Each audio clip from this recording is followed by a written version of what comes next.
দিনাজপুর অত্যন্ত গ্রাম অঞ্চল হিলি বৈগ্রামে আমরা আপনাদেরকে বর্তমানে দেখাবো যে বর্তমানে যে ধানের যে অবস্থাগুলো হয়ে গেছে, ধান যে পড়ে গেছে, মানুষের মানে একটা ক্ষতির শিকার হয়েছে।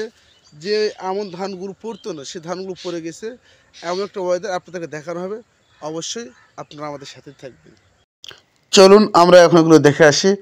ধীরে ধীরে আমরা এগিয়ে আসলাম। দেখতেছেন অনেক ধানগুলো পড়ে আছে।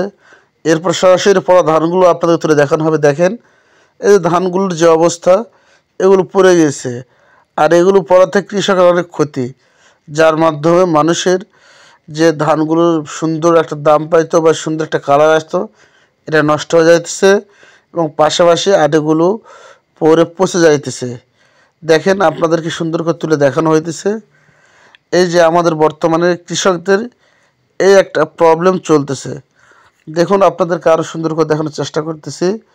অবশ্যই এরকম পরিস্থিতি কিন্তু আমাদের উত্তর অঞ্চলে এই এলাকাগুলোতে অনেক জায়গায় হয়েছে, যেটা আপনাদের পুরোটা আমাদের দেখানো সম্ভব হয়নি। এর জন্য কিছু ক্লিপ আমরা আপনাদেরকে দেখানোর চেষ্টা করতেছি। আপনারা দেখতেছেন এই হলো অবস্থা। চলুন আমরা আবার সামনে চলে যাই। আমরা আস্তে আস্তে যাইতেছি। দেখতেছেন যে ধানগুলো পানির সঙ্গে এক প্রকার মিশে আছে, এরকম একটা অবস্থা মানে অঞ্চলগুলোতে খুব চলতেছে। এই বৃষ্টিটা হওয়ার কারণে কিন্তু ধানগুলো দেখেন সব শুয়ে আছে। চলেন আরেকটু সামনে যাই। দেখতে পারতেছেন এখানে একটু জঙ্গল আছে, যার কারণে অনেক কষ্টে পার হতে হচ্ছে। তারপরও আমরা চেষ্টা করব আপনাদেরকে পুরো ভিডিওর মাধ্যমে এই এলাকাগুলো দেখানোর।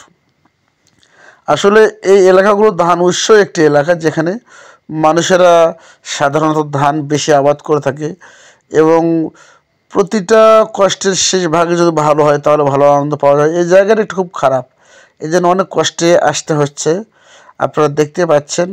তারপরেও আমরা চেষ্টা করব আপনাদেরকে পুরো ভিডিওর মাধ্যমে এটা দেখানোর জন্য।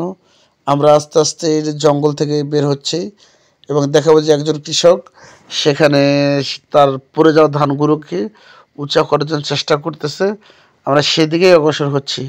আপনারা দেখুন যে সামনেই একজনকে দেখা যায়, উনি ওনার ধান পড়াগুলোকে উঠায় উঠায় মানে একটু উঁচা করে রাখতেছে, যাতে করে যেন ধান এবং ধান ক্ষেতগুলো নষ্ট না হয়ে যায়।